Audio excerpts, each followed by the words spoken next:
രാഹുലിൻ്റെ ഇപ്പോഴെടുത്ത case കൂടാതെ ഇനിയും സമാനമായ രീതിയിൽ കേസുകൾ ധാരാളം വരാനുള്ള സാധ്യത ഞാൻ കാണുന്നുണ്ട്. കാരണം ഇലക്ഷനാണ്, ഇത് രാഷ്ട്രീയ പ്രേരിതമാണ്.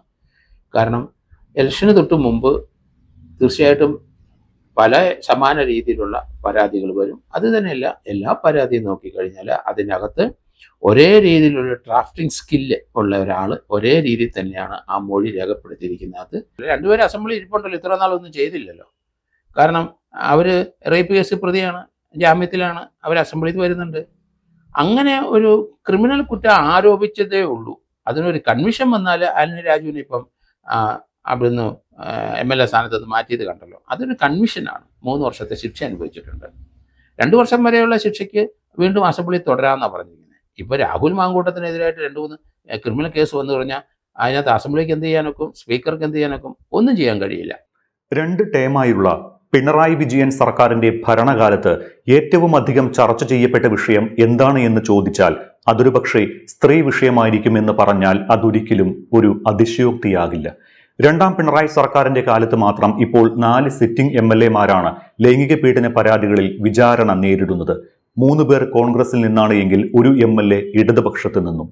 രാഹുൽ മാങ്കൂട്ടത്തിൽ MLA-ക്കെതിരെ ലൈംഗിക പീഡന പരാതിയിൽ കേസും അറസ്റ്റും നടന്നതോടെ സൈബറിടത്തിൽ ഇതെല്ലാം വലിയ രീതിയിൽ ചർച്ച ചെയ്യപ്പെടുകയാണ്.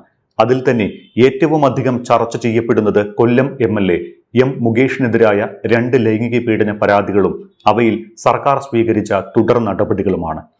രാഹുൽ അറസ്റ്റ് ചെയ്യപ്പെടുമ്പോൾ തന്നെ സമാനമായ ആരോപണം നേരിടുന്ന മുകേഷിനെതിരെ സർക്കാർ സ്വീകരിച്ച നടപടികൾ ഇത്തരം കേസുകളിലെ LDF-ന്റെ ഇരട്ടത്താപ്പിനെയാണ് തുറന്നു കാട്ടുന്നത് എന്ന് സൈബറിടത്തിൽ വിമർശനം ഉയർന്നിട്ടുണ്ട്. ഒപ്പം മുൻ LDF MLA-യും ചലച്ചിത്ര സംവിധായകനുമായ PT കുഞ്ഞുമുഹമ്മദിനെതിരായ പരാതിയും നടപടികളും ചർച്ചാ വിഷയമാണ്. M വിൻസെന്റും എൽദോസ് കുന്നപ്പള്ളിയുമാണ് ലൈംഗിക പീഡന പരാതിയിൽ ഉൾപ്പെട്ട മറ്റ് 2 കോൺഗ്രസ് MLA-മാർ. 3 യുവതികളുടെ പരാതികളിലാണ് പാലക്കാട് MLA രാഹുൽ മാങ്കൂട്ടത്തിനെതിരെ നിലവിൽ കേസെടുത്തിട്ടുള്ളത്. മുകേഷ് MLA-ക്കെതിരെ 2 കേസുകളുണ്ട്. എൽദോസിനും വിൻസെന്റിനും എതിരെ ഓരോ കേസുകളും. സിനിമാ മേഖലയിലെ ചൂഷണങ്ങളെക്കുറിച്ച് പഠിച്ച ഹേമ കമ്മിറ്റി റിപ്പോർട്ടിലെ പരാമർശങ്ങളെ തുടർന്നുണ്ടായ വെളിപ്പെടുത്തലുകളുടെ അടിസ്ഥാനത്തിലാണ് കഴിഞ്ഞ വർഷം M മുകേഷ് MLA-ക്കെതിരെ 2 കേസുകൾ രജിസ്റ്റർ ചെയ്തത്. സിനിമയിൽ അവസരം വാഗ്ദാനം ചെയ്ത് ഹോട്ടലിൽ എത്തിച്ച് പീഡിപ്പിച്ചുവെന്ന് കൊച്ചിയിലെ നടിയുടെ പരാതിയിൽ ജാമ്യമില്ലാ വകുപ്പുകൾ അനുസരിച്ച് മരട് പോലീസാണ് കേസെടുത്തത്. മുകേഷിനെതിരെ ഇതേ നടിയുടെ പരാതിയിൽ വടക്കാഞ്ചേരി പോലീസ് രജിസ്റ്റർ ചെയ്ത കേസിൽ നേരത്തെ കുറ്റപത്രം സമർപ്പിച്ചിരുന്നു. മുകേഷ് ചലച്ചിത്ര താരമായിരിക്കുമ്പോൾ ചലച്ചിത്ര മേഖലയിലെ സ്ത്രീകളെ ബലാത്സംഗം ചെയ്തുവെന്ന ആരോപണത്തിൽ ഡിജിറ്റൽ തെളിവുകൾ ഉൾപ്പെടെ പരിശോധിച്ച പോലീസ് 2025 ഫെബ്രുവരിയിൽ എറണാകുളം ജുഡീഷ്യൽ മജിസ്ട്രേറ്റ് കോടതിയിൽ കുറ്റപത്രം സമർപ്പിച്ചു. പക്ഷേ രാഹുൽ മാങ്കൂട്ടത്തിലിനെ വേട്ടയാടിയ പോലീസ് മുകേഷിനെതിരായ കേസിൽ ആ ആവേശം കാണിച്ചില്ല എന്നാണ് സൈബറിടത്തിലെ വിമർശനം. രാഹുലിന്റെ രാജി ആവശ്യപ്പെട്ട ഇടതുപക്ഷം ഒരിക്കൽ പോലും മുകേഷിന്റെ രാജി ആവശ്യപ്പെട്ട് ഒരു സമരം പോലും നടത്തിയില്ല. മുകേഷിനെ ചേർത്തു പിടിച്ചു നിൽക്കുന്ന മുഖ്യമന്ത്രിയുടെ ചിത്രം ഉപയോഗിച്ച് വ്യാപകമായി ഇടതുപക്ഷത്തിന്റെ ഇരട്ടത്താപ്പ് നിലപാടുകൾക്കെതിരെ വലിയ ക്യാമ്പയിൻ തന്നെ സൈബറിടത്തിൽ നടന്നു. മുകേഷ് MLA ആയി തുടരുന്ന സഭയിലിരുന്നു കൊണ്ട് മുഖ്യമന്ത്രിക്ക് എങ്ങനെയാണ് സ്ത്രീ സുരക്ഷയെക്കുറിച്ച് വാചാലനാകാൻ സാധിക്കുന്നത് എന്ന ധാർമ്മികതയെ സംബന്ധിച്ചുള്ള ചോദ്യമാണ് സൈബറിടത്തിൽ ഉയരുന്നത്. മുകേഷിനെതിരെ പരാതി കൊടുത്ത നടി ഇപ്പോൾ സമാനമായ ലൈംഗിക ചൂഷണ കുറ്റത്തിന് തമിഴ്നാട്ടിൽ നിയമ നടപടി നേരിടുന്നു എന്ന പ്രചാരണത്തോടെയാണ് ഇടതുപക്ഷം ഇതിനെ പ്രതിരോധിക്കുന്നത്. അതേസമയം മുകേഷും രാഹുലുമല്ലാതെ കോൺഗ്രസ് MLA-മാരായ M വിൻസെന്റും എൽദോസ് കുന്നപ്പള്ളിയും ബലാത്സംഗ കേസുകളിൽ വിചാരണ നേരിടുകയാണ്. കോവളം MLA-യും കോൺഗ്രസ് നേതാവുമായ M വിൻസെന്റിനെതിരെ ബലാത്സംഗ കേസിൽ കുറ്റപത്രം കോടതിയിലുണ്ട്. 2017 ജൂലൈയിലാണ് വിൻസെന്റിനെതിരായ പരാതി പൊങ്ങിവരുന്നത്. വിൻസെന്റിന്റെ അയൽവാസിയായ സ്ത്രീ ജീവൻ ഒടുക്കാൻ ശ്രമിച്ചതു മുതലാണ് പരാതിയുടെ തുടക്കം. ബാലരാമപുരം സ്വദേശിനിയായ വീട്ടമ്മയുടെ ഭർത്താവ് വിൻസെന്റിനെതിരെ പരാതി നൽകി. വീട്ടമ്മ പിന്നീട് ചികിത്സയിലിരിക്കെ തന്നെ മജിസ്ട്രേറ്റിന് നൽകിയ മൊഴിയിൽ 2016 ഒക്ടോബർ നവംബർ മാസങ്ങളിലായി വിൻസെന്റ് ലൈംഗികമായി പീഡിപ്പിച്ചുവെന്ന് വെളിപ്പെടുത്തി. ഇതോടെ വിൻസെന്റിനെതിരെ കുറ്റപത്രം സമർപ്പിക്കപ്പെട്ടു. സാക്ഷിമൊഴികളും ശാസ്ത്രീയ തെളിവുകളും ഉൾപ്പെടുത്തി 800ഓളം പേജുകളുള്ള കുറ്റപത്രമാണ് സമർപ്പിക്കപ്പെട്ടത്. MLA പരാതിക്കാരിയുടെ വീട്ടിലേക്ക് കയറിപ്പോകുന്നത് കണ്ടുവെന്ന ദൃസാക്ഷി മൊഴികളടക്കം ഇതിൽ ഉൾപ്പെട്ടിരുന്നു. അറസ്റ്റ് ചെയ്യപ്പെട്ട വിൻസെന്റ് പിന്നീട് ജാമ്യത്തിലിറങ്ങി.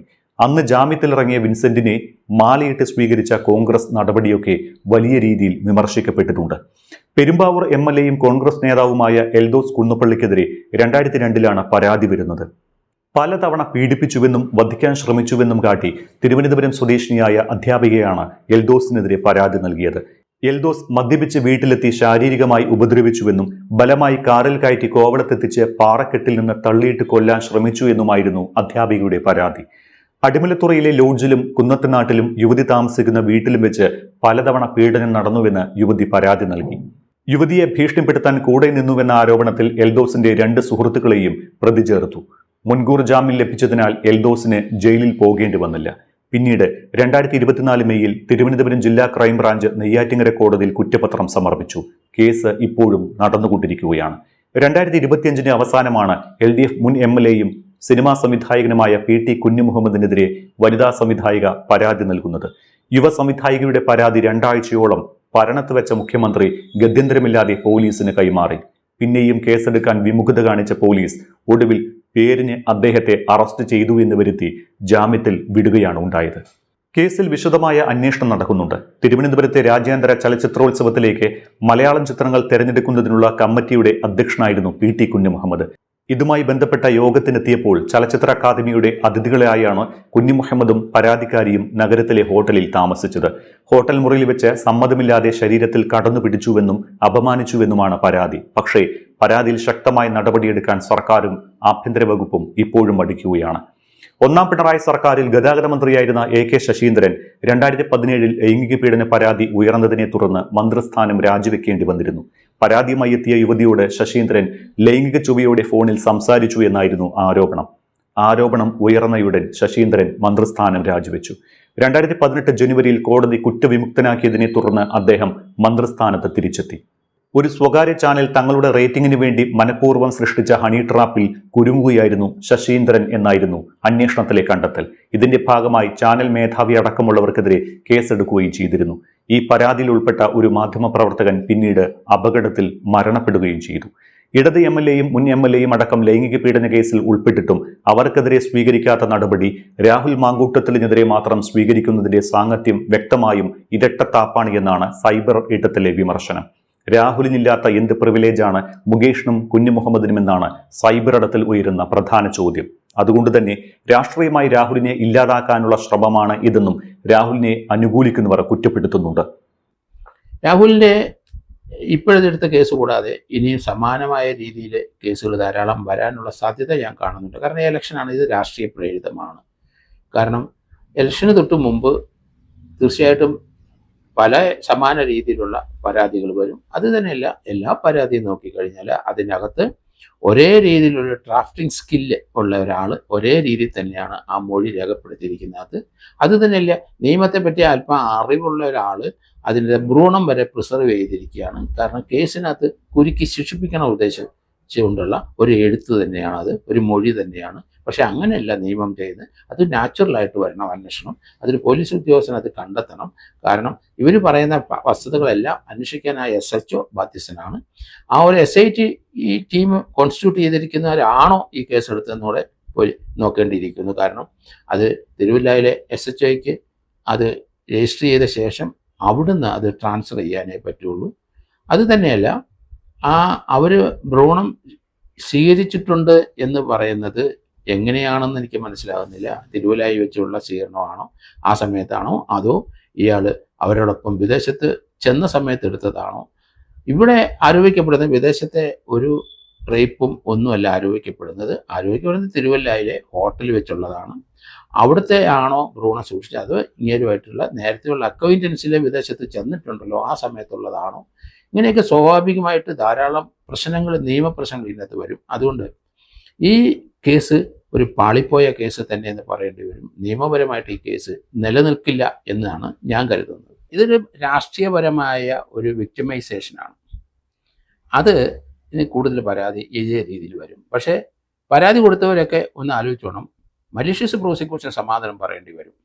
അവർ മാത്രമല്ല, ആരോപണത്തിന് പരാതിക്കാരിയായിട്ട് വന്നവർ മാത്രമല്ല, തീർച്ചയായിട്ടും അത് റെക്കോർഡ് ചെയ്ത ക്രിമിനൽ നടപടി അനുസരിച്ച് അത് കൃത്യമാണ് എന്ന് തോന്നുന്ന പോലീസ് ഉദ്യോഗസ്ഥനും വെസ്റ്റഡ് ഇൻട്രസ്റ്റ് ഉണ്ട്, രാഷ്ട്രീയമായ ചിന്തയുണ്ട് എന്നേ പറയാനൊക്കുള്ളൂ. നമുക്ക് എന്തിനാണ് പോലീസ് ഉദ്യോഗസ്ഥൻ ഇങ്ങനെയൊക്കെ അഭ്യാസം കാണിക്കുന്നത്? അവർക്ക് നിയമം അനുസരിച്ചുള്ള കാര്യങ്ങൾ ചെയ്യാമല്ലോ. 173 അനുസരിച്ച് BNSS അനുസരിച്ച് 173 അനുസരിച്ച് അതിനകത്ത് പറഞ്ഞ പോലെയല്ലേ കേസ് എടുക്കേണ്ടത് പോലീസ് ഉദ്യോഗസ്ഥന്മാർ, അല്ലാതെ അവരുടെ രാഷ്ട്രീയ താല്പര്യം വെച്ചിട്ടാണല്ലോ. അങ്ങനെയാണല്ലോ ഇപ്പം നടന്നിരിക്കുന്നത്. അതുകൊണ്ട് ഈ ഒരു കേസിനെ സംബന്ധിച്ചിടത്തോളം ഇതൊരു പൊളിറ്റിക്കൽ റൈവൽറിയാണ്. അതിന് അധികാരത്തെ ദുർവിനിയോഗം ചെയ്തു എന്നേ പറയാനൊക്കുള്ളൂ. അവർ കേസെടുക്കുന്നെങ്കിൽ ആ പോലീസ് ഉദ്യോഗസ്ഥൻ വെസ്റ്റഡ് ഇൻട്രസ്റ്റ് ആണ് എന്നേ പറയാനൊക്കുള്ളൂ. കേസ് എടുക്കണമെങ്കിൽ നിയമപരമായിട്ട് എടുക്കുക. ഇലക്ട്രോണിക്സ് മീഡിയത്തിൽ കൂടെ വന്നതിനകത്ത് എന്താ നിയമപുസ്തകത്തിൽ പറഞ്ഞിരിക്കുന്നത്? 3 ദിവസത്തിന് അവർ മൊഴി കൊടുക്കണമെന്നല്ലേ പറഞ്ഞിരിക്കുന്നത്. ഇവിടെ മൊഴി കൊടുത്തിട്ടുണ്ടോ? 3 ദിവസത്തിനാകുമ്പോൾ വന്നുമില്ലല്ലോ. അവരെ മെഡിക്കൽ പരിശോധന അയച്ചിട്ടുണ്ടോ? അത് തന്നെയല്ല, ക്രിമിനൽ നടപടിക്രമം കൃത്യമായിട്ട് പറയുന്നത് 179 BNS പറയുന്നുണ്ട്. അയാൾക്ക് 171 BNS ഒരു ഹാജരാകാൻ ഒരു നോട്ടീസ് കൊടുക്കാമായിരുന്നല്ലോ പ്രതിക്ക്. 2 കേസിനകത്ത് നേരത്തെ പ്രതിയായ മനുഷ്യന് ജാമ്യം കിട്ടി നിൽക്കുകയല്ലേ, അല്ലെങ്കിൽ കോടതി അറസ്റ്റ് തടഞ്ഞ് നിൽക്കുകയല്ലേ. അത് ഏത് സമയത്തും പോലീസ് ഉദ്യോഗസ്ഥൻ വിളിച്ചാൽ ഹാജരാകാമെന്നുള്ള വ്യവസ്ഥയിലാണ് ജാമ്യം കൊടുത്തിരിക്കുന്നത്. ഇപ്പം ഈ രാത്രിയിൽ അയാൾ താമസിക്കുന്നിടത്ത് ഇടിച്ചു കയറി ഒരു കള്ളനെ പോലെ പിടിച്ചതെന്തിനാണ്? അതിൻ്റെ ഒരു ആവശ്യമില്ലായിരുന്നല്ലോ. അവർക്ക് നോട്ടീസ് കൊടുത്ത ഇയാൾ അവിടെ ഹാജരാകണം, അല്ലെ മറ്റേ 2 കേസിൻ്റെ ജാമ്യം ക്യാൻസൽ ചെയ്യും. ഇങ്ങനെ ഓടിച്ചിട്ട് പത്തും പതുങ്ങി പോയി പിടിച്ച് നാണം കെടുത്തേണ്ട ഒരു ആവശ്യമില്ലായിരുന്നു. യഥാർത്ഥത്തിൽ ആ പോലീസ് സെയിം SIT ടീം തന്നെയാണല്ലോ ആദ്യത്തെ 2 കേസും അന്വേഷിക്കുന്നത്. ഒരു നോട്ടീസ് കൊടുത്താൽ പോരെ, ഫോണിൽ കൂടെ വിളിച്ചു പറഞ്ഞാൽ അയാൾ ഓടി വരുമല്ലോ. പിന്നെ എന്തിനാണ് ഈ നാടകം? അത് പൊളിറ്റിക്കൽ വിക്ടിമൈസേഷൻ എന്ന് തന്നെ കൃത്യമായിട്ട് പറയേണ്ടി വരും. അതിന് പോലീസ് ഉദ്യോഗസ്ഥന്മാർ ബലിയാടാവും. അവർ ഈ രീതിയിലുള്ള കളി കളിക്കരുത്, അവർക്ക് നിയമത്തെ പറ്റി അവബോധമില്ല എന്ന് തന്നെ പറയേണ്ടി വരും. ആരാണ് ഇവരെയൊക്കെ ഈ ക്ലാസ്സൊക്കെ എടുത്ത് പഠിപ്പിച്ചതെന്ന് മനസ്സിലാകുന്നില്ല. നിയമം കൃത്യമായിട്ട് അത് പാലിച്ചിരിക്കണം അവർ. അതനുസരിച്ച് FIR എടുക്കാനൊക്കെ ഉള്ളൂ. മെഡിക്കൽ എക്സാമിനേഷൻ നടത്താൻ അവർക്ക് അവസരമുണ്ടോ? അവരില്ല, അവർ വിദേശത്താണ്. ഒരു റേപ്പ് കേസ് റിപ്പോർട്ട് ചെയ്യാൻ അന്നേരം തന്നെ ആ നിമിഷത്തിൽ തന്നെ മെഡിക്കൽ എക്സാമിനേഷൻ ആദ്യം നടത്തുന്നത്, പിന്നീടാണ് നടപടിക്രമം വരുന്നത്. ഇതിപ്പോൾ 2024 ഏപ്രിൽ എങ്ങാണ്ട് നടന്നൊരു സംഭവമാണ്. അതിന് മെഡിക്കൽ എക്സാമിനേഷൻ എങ്ങനെ നടത്താൻ പറ്റും? ഒരു ഭ്രൂണം സൂക്ഷിച്ചു വെച്ച് അത് അവർക്ക് തന്നെ അന്വേഷണ ഉദ്യോഗസ്ഥയാണ് അവർ. അങ്ങനെ സൂക്ഷിച്ചു വെക്കാൻ പാടില്ലല്ലോ. അത് പോലീസല്ലേ എടുക്കേണ്ടത്. അതൊക്കെ അവരുടെ ദുരുദ്ദേശം അതിനകത്ത് കൃത്യമാണ്. കാരണം അങ്ങനെ ഇതുവരെ നമ്മളാരും കണ്ടിട്ടില്ല. ഈ ഒരു റേപ്പ് നടത്തിയെന്ന് ആരോപിക്കപ്പെടുന്ന അവർ അതിൻ്റെ ഭ്രൂണം സൂക്ഷിച്ചു വെക്കുന്നതൊക്കെ ഇന്ത്യയിൽ ഇത് എങ്ങും നടന്നതായിട്ട് എനിക്ക് അറിഞ്ഞുകൂടാ. അത് പോലീസാണ് എടുക്കുന്നത്. പോലീസ് ആ ഭ്രൂണം നഷ്ടപ്പെടുത്താതെ അവരുടെ തുണികളൊക്കെ അവർ പ്രിസർവ് ചെയ്യും. അത് പോലീസ് എടുക്കും. അത് അവർ ഇന്ന് സൂക്ഷിച്ചു വെക്കുകയാണ് 2024. അത് ഇയാളുടെ ഭ്രൂണമാണോ ഇല്ലയോ എന്നുള്ള വേറെ പ്രശ്നമല്ലേ. അല്ലെങ്കിൽ ഇയാൾ വേറെ എവിടെയെങ്കിലും പോയി ആരുമായിട്ട് ബന്ധപ്പെട്ടപ്പോൾ അവർ സൂക്ഷിച്ചു വെച്ച ഭ്രൂണമാണോ കൺസെൻറ്റോടുകൂടി എന്നും വാദിക്കാൻ മേലെ. അപ്പോൾ ഇതൊക്കെ പാളിച്ചാണ് പോലീസിൻ്റെ ഭാഗത്തു നിന്ന്. അങ്ങനെയല്ല, അവർ നന്നായിട്ട് നിയമപുസ്തകം വായിച്ച് പഠിച്ച് അതനുസരിച്ച് വേണം നിയമം മുന്നോട്ട് പോകാൻ. രാഷ്ട്രീയ ചിന്തകളോടെ വന്നു കഴിഞ്ഞാൽ, പാളിപ്പോയി കഴിഞ്ഞാൽ പെൻഷൻ വാങ്ങിക്കാതെ പോകും എന്ന് തന്നെയാണ് ഞാൻ കരുതുന്നത്.